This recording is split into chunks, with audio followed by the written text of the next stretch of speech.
Bapak, Ibu, saudara-saudariku yang terkasih dalam Tuhan kita Yesus Kristus, salam sejahtera untuk kita semua. Berkat Allah yang Maha Kuasa senantiasa menyertai kita. Hari Kamis tanggal 3 Juni tahun 2021 adalah peringatan wajib Santo Carolus Luanga dan kawan-kawan martir. Kekristenan masih merupakan hal baru di Uganda, Afrika, ketika suatu misi Katolik dimulai di sana pada tahun 1879. Para imam yang diutus adalah imam misionaris Afrika. Karena jubah mereka yang putih, mereka lebih dikenal dengan sebutan imam-imam putih. Raja Muanga tidak mengerti apa itu Kristen. Tetapi ia menjadi amat marah ketika seorang katekis Katolik, Yosef Mkasa, menasihatinya untuk memperbaiki cara hidupnya yang bejat. Murka Raja Muanga berubah menjadi rasa benci dan dendam terhadap Yosef Mkasa dan agamanya. Yosef dihukum penggal pada tanggal 18 November tahun 1885. Penganiayaan atas semua orang Kristen pun dimulailah. Tercatat, 100 orang Katolik Roma dibunuh. 22 orang martir diantaranya kelak dinyatakan kudus. Dengan wafatnya Yosef Mkasa, Carolus Luanga menjadi pemimpin guru agama dari para pelayan istana yang beragama Katolik. Dalam suatu ruangan tersembunyi, Carolus Luanga secara sembunyi-sembunyi membaptis 4 pelayan istana. Seorang di antaranya adalah Santo Kizito, seorang remaja periang, serta murah hati yang baru berumur 13 tahun. Dialah yang paling muda dalam kelompok mereka. Santo Carolus Luanga telah seringkali menyelamatkan Kizito dari nafsu jahat raja. Santo Carolus Luanga bersama sebagian besar dari 22 martir Uganda dibunuh pada tanggal 3 Juni tahun 1886. Mereka dipaksa berjalan 37 mil jauhnya ke tempat pelaksanaan hukuman mati. Setelah beberapa hari di penjara, mereka dilemparkan ke dalam kobaran api. 17 dari para martir tersebut adalah para pelayan istana. Salah seorang dari remaja yang wafat di martir adalah Santo Mbaga. Ayahnya sendiri yang bertugas sebagai algojo pada hari itu. Seorang martir yang lain, Santo Andreas Kagwa, wafat pada tanggal 27 Januari tahun 1887. Ia termasuk salah seorang dari 22 martir yang dinyatakan kudus oleh Paus Paulus ke-6 pada tahun 1964.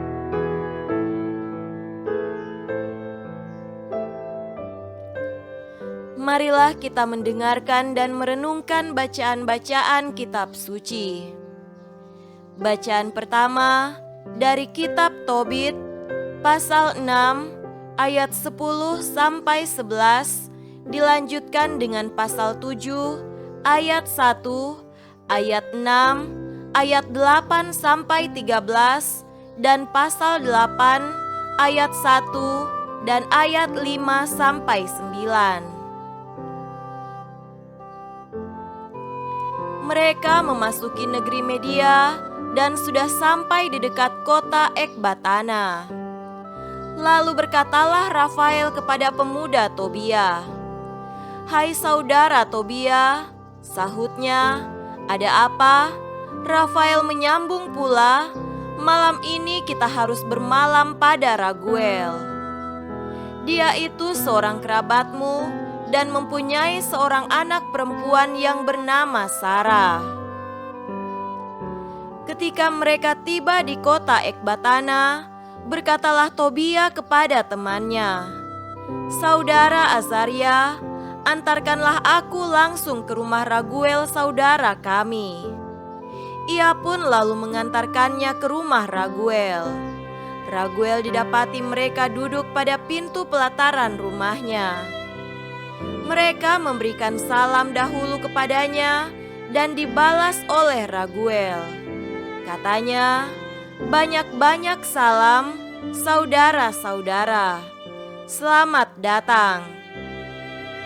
Mereka dipersilahkannya masuk ke rumah. Maka melonjaklah Raguel. Ia memeluk Tobia sambil menangis lalu berkata, "Tuhan memberkati engkau, nak. Engkau adalah anak orang yang mulia dan baik. Alangkah celakanya orang yang benar dan penderma itu menjadi buta." Ia pun mendekap Tobia saudaranya sambil menangis. Kemudian Raguel menyembelih seekor domba betina dari kawanannya dan disambutnyalah mereka dengan ramah. Setelah mereka mencuci dan membasuh diri dan sudah duduk makan, maka berkatalah Tobia kepada Rafael, "Saudara Azaria, katakanlah kepada Raguel supaya saudariku Sara diberikannya kepadaku." Mendengar perkataan itu, berkatalah Raguel kepada pemuda itu, "Makan dan minumlah dan bersenang-senanglah malam ini. Memang saudara, tiada seorang pun lebih berhak mengambil Sara, anakku, sebagai istrinya daripadamu. Karena itu pun aku tidak berwenang lagi memberikannya kepada seseorang kecuali kepadamu, sebab engkaulah yang paling karib. Tetapi anakku, aku mesti memberitahukan kebenaran.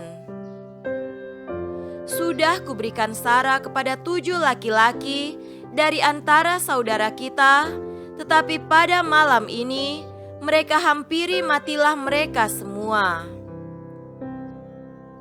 Maka anakku, baiklah sekarang makan dan minum saja. Tuhan akan mengambil tindakan bagimu."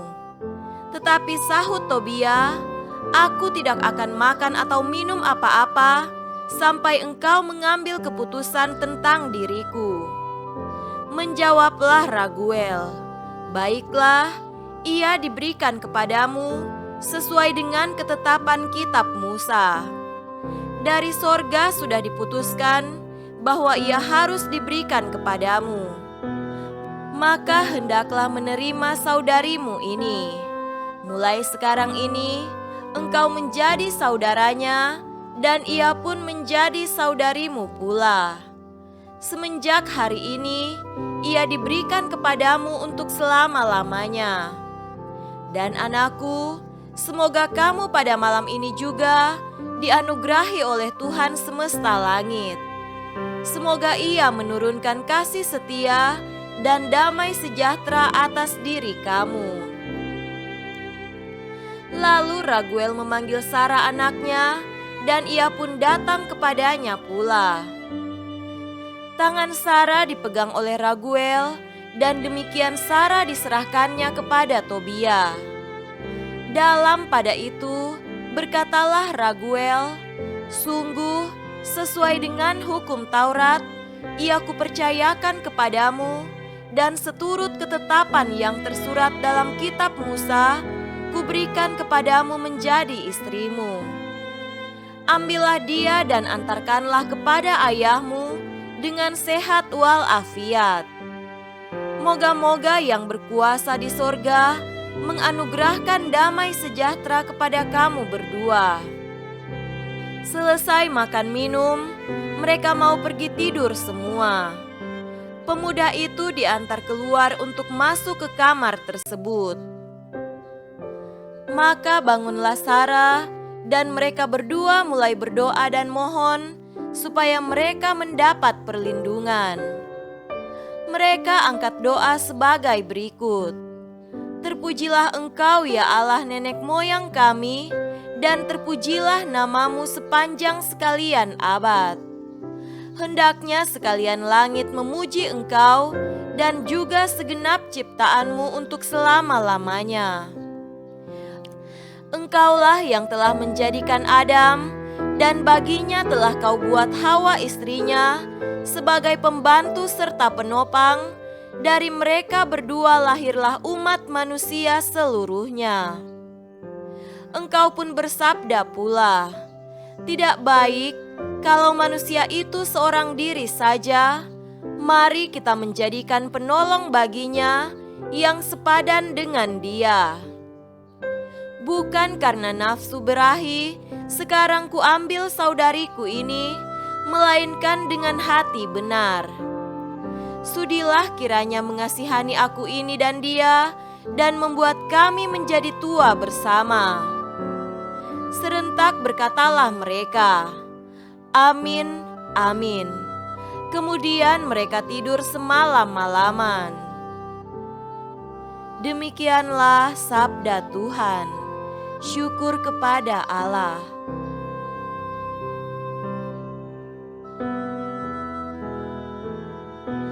Tuhan beserta kita, sekarang dan selama-lamanya.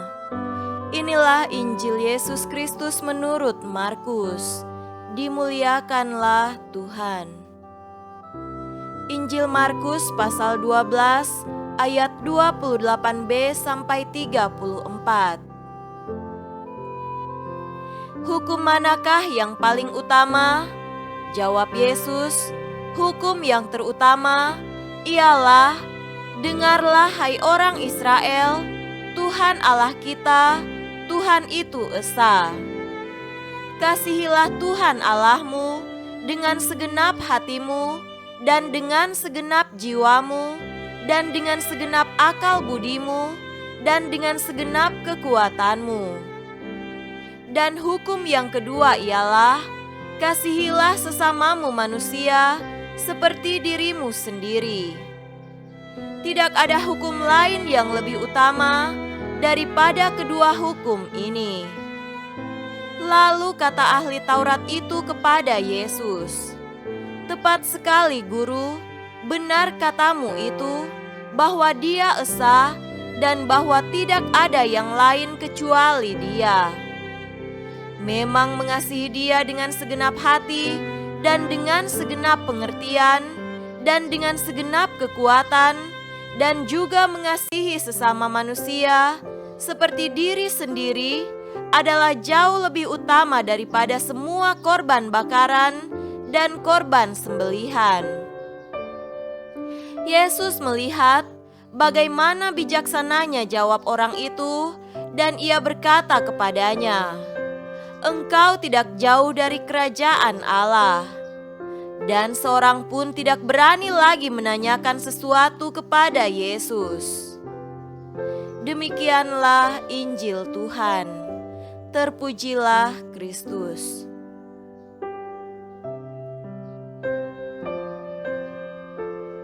Saudara-saudariku yang terkasih dalam Tuhan kita Yesus Kristus, tema renungan kita pada hari ini adalah mencintai Tuhan dan sesama. Dalam kehidupan bersama, tidak mudah untuk membangun dan membina serta menjalankan sebuah komunitas yang sejati, di mana orang-orang selalu hidup dalam persekutuan, kerukunan dan persaudaraan, tidak ada sikap permusuhan satu dengan yang lain. Mereka hidup dalam keharmonisan dan dalam semangat saling mendukung satu dengan yang lain.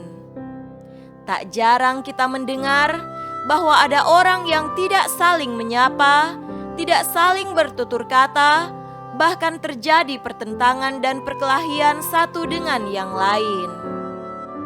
Dalam komunitas kecil seperti keluarga, terkadang relasi suami istri tidak akur, sering terjadi kesalahpahaman, dan berbuntut pada pertentangan, bahkan perceraian. Memang dalam hidup bersama, orang butuh untuk mencintai dan dicintai. Saudara-saudariku terkasih, Injil hari ini menegaskan mengenai ajakan mengasihi Allah dan mengasihi sesama manusia. Hal ini merupakan perintah Tuhan. Kasihilah Tuhan Allahmu dengan segenap hatimu, segenap jiwamu, segenap akal budimu, dan segenap kekuatanmu. Mengasihi Tuhan tidak boleh setengah-setengah.